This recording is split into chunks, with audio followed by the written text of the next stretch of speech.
The Lions have informed Jim Caldwell that he will not be returning as their head coach. NFL news that broke last night, leaving many shocked. Bucs head coach Lovie Smith was fired after 2 seasons with the organization.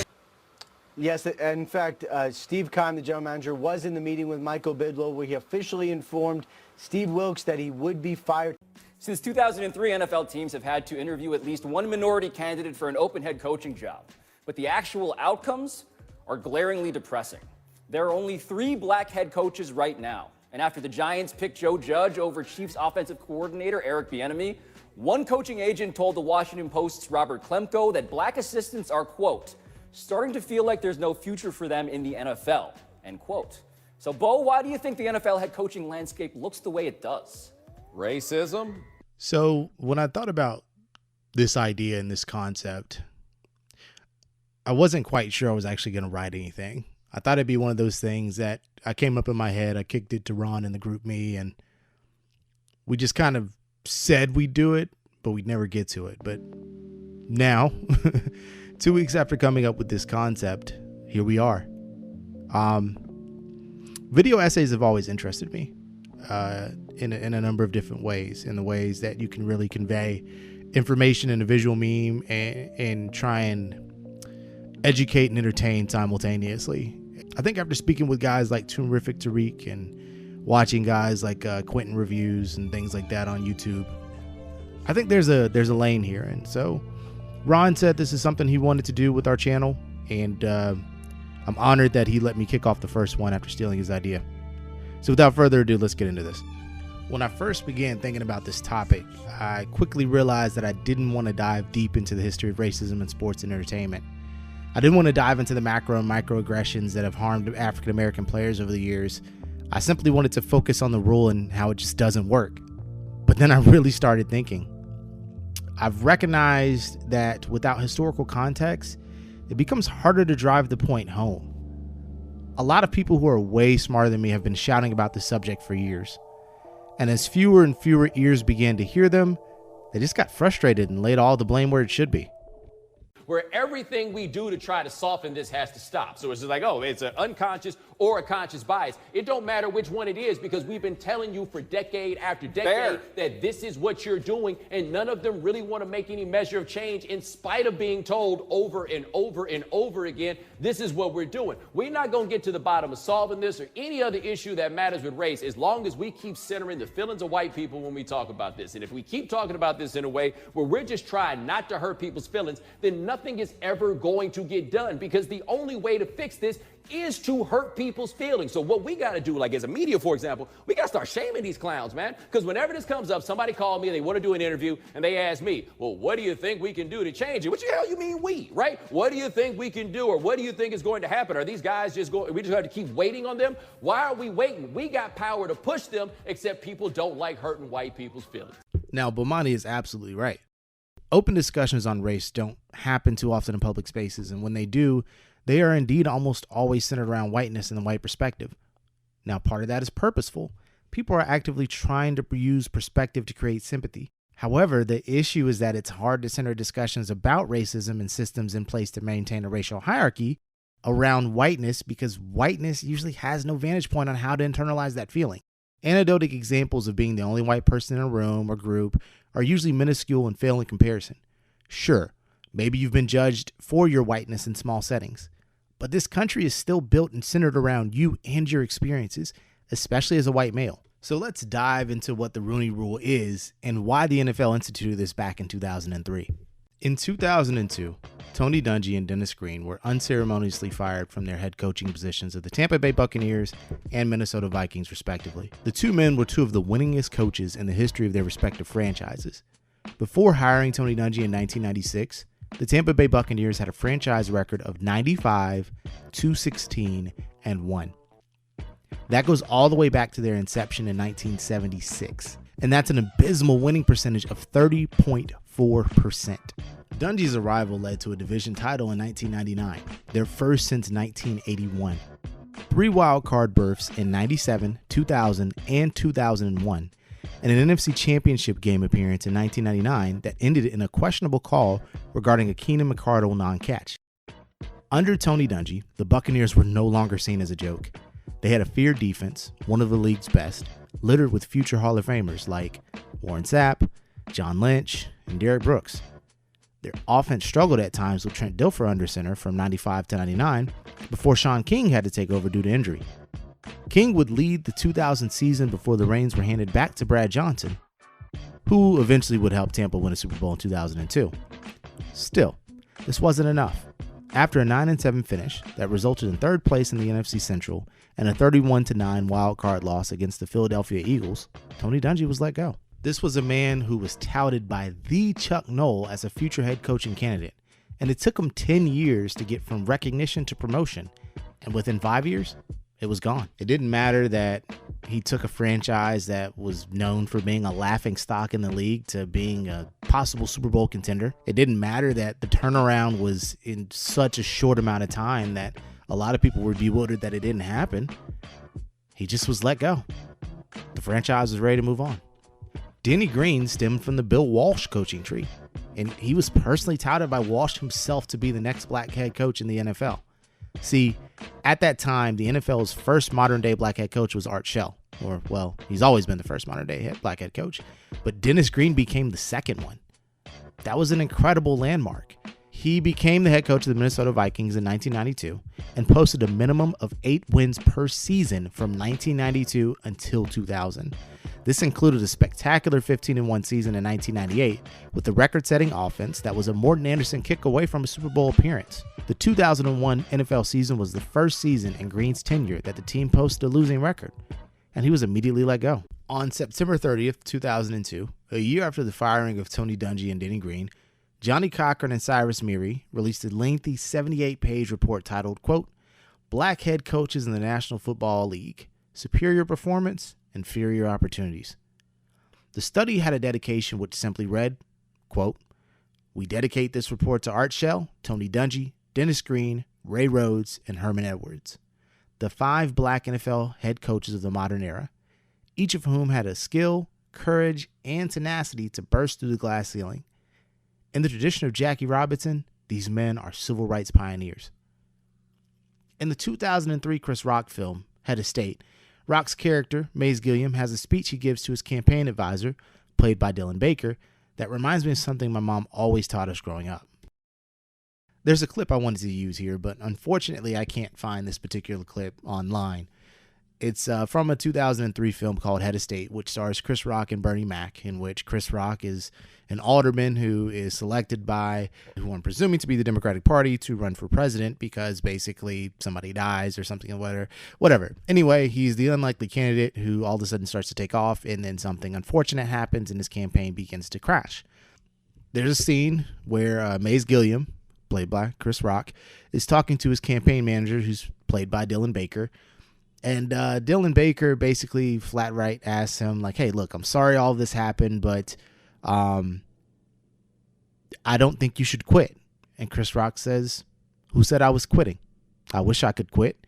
I wish it was that easy. You're lucky. You're so lucky. You don't know how good you've got it. You represent yourself, and me, I represent a whole race. If I quit, there won't be another black candidate for 50 years. That line has always resonated with me. This is from a 2003 film that's got like a 5 out of 10 on IMDb.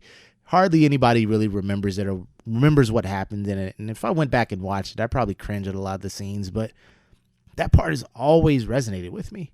It's really important, and it's part of why it's so important to have these discussions about the Rooney Rule. Now, I'm kind of upset I couldn't really find the clip because there's some really funny ad-libs that kind of tie into what's being said there and make it a little bit more funny. But Chris Rock and my mom's general point was this. As a black person, as a person of African descent, we had to stand out in order to be offered a chance or just not to be written off. We had to be exceptional in our endeavors, and even then our leash is short. I can see that a lot in my professional life, but we're getting sidetracked. Cochran and Meary sought out University of Pennsylvania labor economist Dr. Janice Madden to analyze the database they had obtained that consisted of the win-loss records of each head coach in the NFL since 1986, which at the time was a 15-year time span. Dr. Madden determined something pretty daunting. 1. black head coaches averaged 1.1 more wins per season. 2. Black head coaches led their teams to the playoffs 67% of the time versus 39% of the time for white coaches. 3. In their first season, black coaches averaged 2.7 more wins than white coaches. 4. In their final season, black coaches who were terminated won an average of 1.3 more games than their white counterparts. 5. This is the big one. Black head coaches inherited teams with an average of 7.4 wins per season and increased the average wins to 9.1. And they didn't stop there. Cochran and Meary dug into statistics regarding hiring opportunities, the history of the NFL coaching fraternity, overall season records, the individual impacts of the first 5. They laid out numerical examples of moving the goalpost, the short leash on these coaches, a lack of diversity as you moved up the NFL ranks, and more. It was damning. So much so that the league had to react. They couldn't let the support gain steam without looking like they were trying to make some kind of change, and thus the Rooney Rule was born. The Rooney Rule essentially states that if there's a head coaching vacancy for any club or franchise, they must interview at least one minority candidate. Now, in the early years, it seemed like it was making an impact. At the start of the 2006 season, 22% of the NFL's head coaching positions were filled by minority candidates. In this case, all of them were black. Now, back in 2002, before that rule was implemented, it was a measly 6%. So, what's the problem now? Well, let me take a breath and talk my way through this. There have long been opponents of the Rooney Rule, and not just from the people that you expect who yell about meritocracies, who essentially miss the point of why a rule like that was needed in the first place, but from people who realize that the core of the problem, as outlined in Cochran and Meary's report, wasn't going to go away anytime soon. Quote, selecting a head coach is ultimately the responsibility of the team owner. Although some or all aspects of that decision may be delegated, all the owners in the NFL as of 2001 are white. The second most important person in the decision-making process is the team's general manager. Of the 32 general managers in the NFL, only one at the time is black, Ozzie Newsome of the Baltimore Ravens. Our experience with glass ceiling cases against some of America's largest corporations has taught us that the complexion of the decision makers often creates barriers to equal opportunity. It is not always the case of overt conscious racism. More often, it's about being most comfortable with those who are most familiar to them. Unquote. This is a very important distinction that Cochran and Meary are making here. Oftentimes, when people, especially white people, hear the term racist, they think of someone in a Klan hoodie shouting racist obscenities, and that's not all it takes to be racist or have a racial bias. There's a word that Cochran and Meary used here that's very important: conscious racism. When people hear racism, they're thinking conscious racism, not the unconscious form that is so incredibly common and deeply rooted in American history. Implicit racism is the racism that creates buzzwords. It's the racism that comes from unconscious bias, expectations, or tendencies. It's the assumption that all black people do X, or that all black people are Y, that all black people are poor because they mismanage money or are irresponsible, that all black people are dangerous and might steal from you. The kind of conclusion you come to without enough evidence to prove otherwise. The reason that you don't have that evidence is typically because you're not around that community, but that's beside the point. Never mind that black people are largely poor due to economic inequalities and systemic racism. If you were never taught specifically about that, you're hardly ever going to come to that conclusion without being drawn toward it. Especially if you grew up primarily around white people. If your interactions are few and far between, you're not going to think of experiences outside of your town, especially growing up, and that's usually enough to cement your thought process for years to come. And that's typically how you get people that say things like, I don't see color, or we're all the same race, the human race. And sure, that last statement is true. Genetically, we're 99.9% the same. However, just because racism is a man-made construct does not mean that the effects of it and the things that have been created because of that man-made construct aren't real. So what Cochran and Meary were trying to say is not that NFL owners were openly racist and intentionally staying away from black hires, but that their own biases and comfort were preventing them from taking the same risks on black head coaches that they would on white head coaches. This is a funny example to use, but let's talk about Marvin Lewis. Marvin Lewis is now infamously known for coaching the Bengals for well over a decade, with several playoff appearances and no playoff wins. In hindsight, Lewis's tenure wasn't great, but his agonizing wait for his opportunity to become a head coach, have a shot, is almost criminal. In 1996, after a stint as the linebackers coach for the Pittsburgh Steelers, Lewis was hired as the defensive coordinator for the Baltimore Ravens. By 99, Lewis's defense ranked 6th in points allowed and 2nd in yards allowed. They were absolutely suffocating. For those not around then, or who weren't paying much attention, the Ravens defense was one of the most dominant defenses in the NFL from 99 onward, including a suffocating unit in 2000 that willed a lousy offense to a Super Bowl win. Lewis departed after the 2001 season when it was thought that he would be hired by Tampa Bay for the job that was vacated by Tony Dungy. Buccaneers instead traded for John Gruden, and Lewis became a member of the Washington staff headed by Steve Spurrier.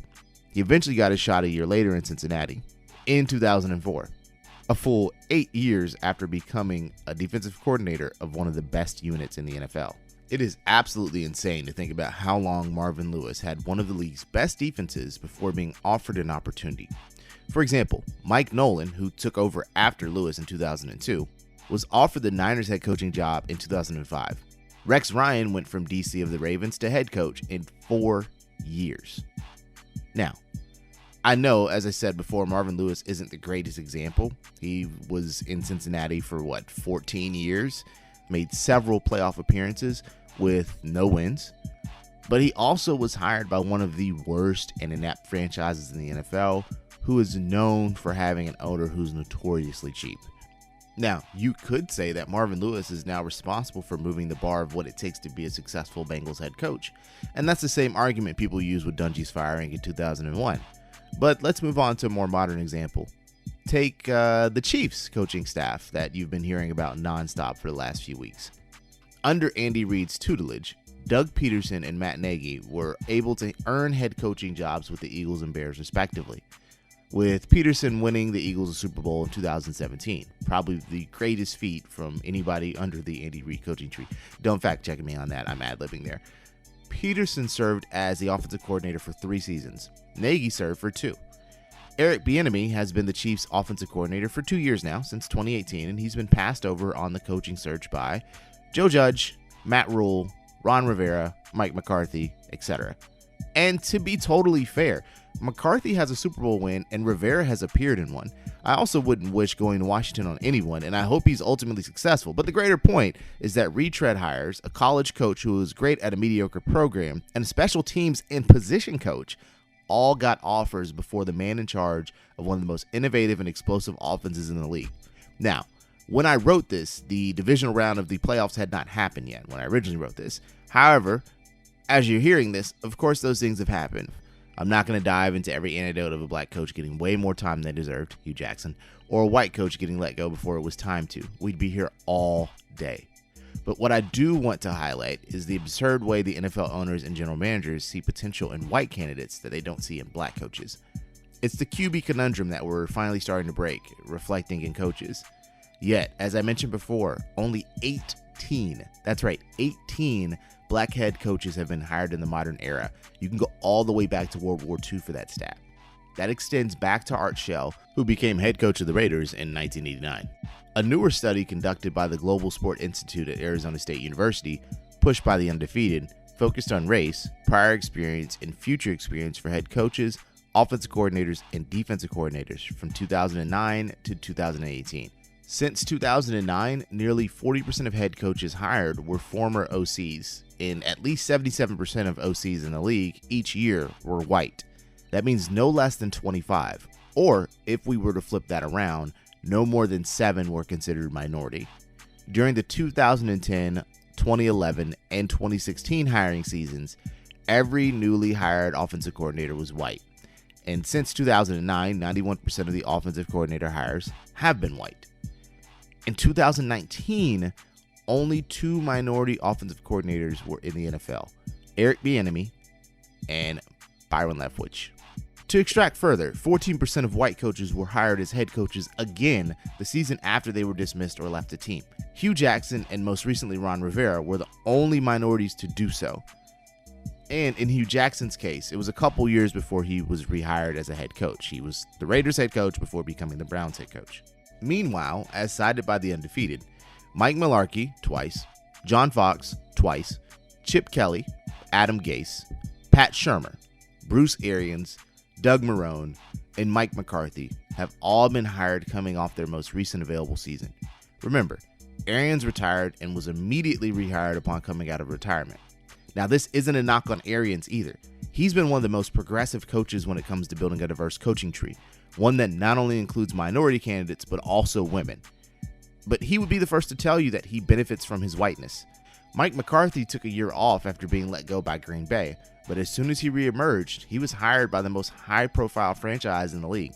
There's no doubt he would have gotten an offer if he wanted to coach in 2019. Black head coaches getting retread offers are notoriously difficult, especially when they had a limited time as a head coach. Vance Joseph, Todd Bowles, and Steve Wilks were all put in lose-lose situations, and Wilks was fired for a college coach with an overall losing record. You can argue that, quote, they were in over their heads, and that is up to the discretion of each owner to determine if they want to move on. But again, I ask, why is the leash so short? The aforementioned study by Arizona State found that for coaches with tenures of 5 or fewer seasons and a winning record, black head coaches averaged 2.2 seasons, while white head coaches had 3.2. That's a full season difference. 16 more games in an offseason to make adjustments and changes. An undefeated study found that minority candidates were more likely to be on the hot seat or fired for going 4-12 based on a number of factors, a 52.4% to 28.7% difference. Vance Joseph was saddled with a myriad of mediocre passers in his tenure in Denver.